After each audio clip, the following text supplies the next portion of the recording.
স্বতঃস্ফূর্তভাবে ইলিয়াস, ঘোষণাটা অবশ্য আমি দিয়েছিলাম, স্বতঃস্ফূর্তভাবে মুজিবের সেই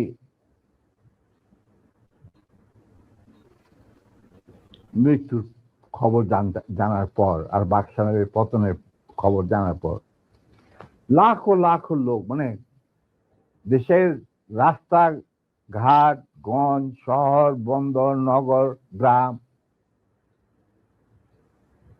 সবাই আনন্দ মিছিল বের করলো। আমরা তো এই সমস্ত লোকজনকে ডেকে নিয়ে আসিনি, স্বতঃস্ফূর্ত ভাবে লোকজন। আর যে সমস্ত রাজনৈতিক নেতা বা দলগুলো আন্ডারগ্রাউন্ড ছিল, তারাও জনসমর্থন নিয়ে রাস্তায় চলে আসে। এইভাবেই জনস্বীকৃতি পেয়েছিল 15 আগস্টের 32 সামরিক অভ্যুত্থান। এবং পরবর্তীতে খালেদ মোশাররফের প্রতিক্রিয়াশীল কুচক্রীদের কুদেতার বিরুদ্ধে ঘটা 7 নভেম্বর সিপাহী জনতার বিপ্লব, এগুলো সব একই সূত্রে গাথা। তো আমি বলবো যে আমাদের ফার্স্ট রিপাবলিক ছিল, ফ্রান্স রেভলিউশনের পরিপ্রেক্ষিতে বলছি, ফার্স্ট রিপাবলিক ছিল 71 মুক্তিযুদ্ধ, তারই ধারাবাহিকতায় হয়েছে 75 আগস্ট বিপ্লব, তারই ধারাবাহিকায় থার্ড রিপাবলিক হয়েছে 1924 সালের ছাত্র জনতার গণ অভ্যুত্থান।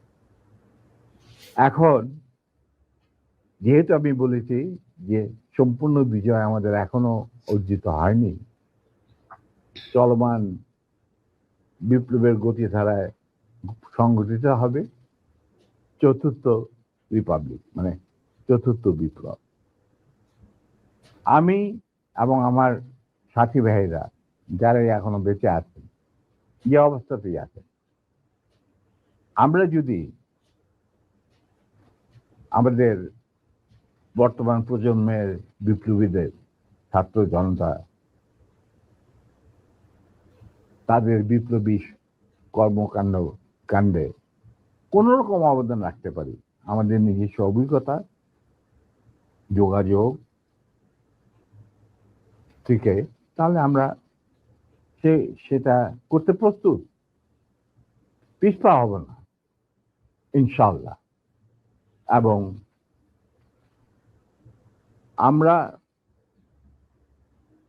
তাদেরকে শ্রদ্ধা, সালাম এবং বিপ্লবী সালাম সাথে মন থেকে দোয়া করছি যে তাদের বিপ্লব যাতে ব্যর্থ না হয়, তারা যাতে বিজয় সংগঠিত করে, বিজয় অর্জন করে, তারা যাতে একটা সুখী, সমৃদ্ধ, শক্তিশালী বাংলাদেশ গড়ে তুলে তাকে দুর্জয় ঘাঁটি হিসেবে স্থাপিত করতে পারে। এই আমার বক্তব্য। আচ্ছা, আমার চাওয়ার কিছু নাই স্যার। কিন্তু একটা কোশ্চেন, ধরেন আপনি যে বিপ্লবের কথা বললেন, ধরেন 24-এর বিপ্লবের যারা নেতৃত্ব দিয়েছে তারাও আমার এখানে কথা বলেছেন। আপনার লাইভে এই মুহূর্তে 4.5 লাখ মানুষ দেখছে, এবং আমি কমেন্টগুলো পড়ছিলাম, আমি বোঝার চেষ্টা করছিলাম যে আসলে কি। আমার মনে হয় এ পর্যন্ত কয়েক লাখ কমেন্টের মধ্যে বোধহয় 10টা কমেন্ট পড়েছে আপনাকে গালি দিয়েছে বা আমাকে গালি দিয়েছে। এত জনপ্রিয় একজন মানুষ, আপনি দেশ থেকে চলে যেতে হলো কেন স্যার?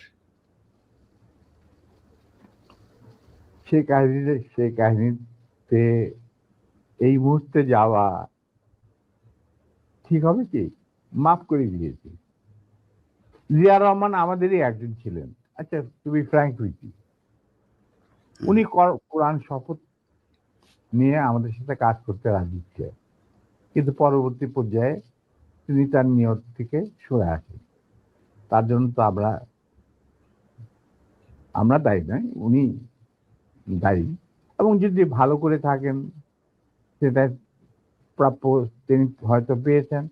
যদি খারাপ করে থাকেন সেটা আমাদের সাথে না চলায় যদি তার কিছু খারাপ হয়ে থাকে তার জন্য তো আমরা দায়ী নই।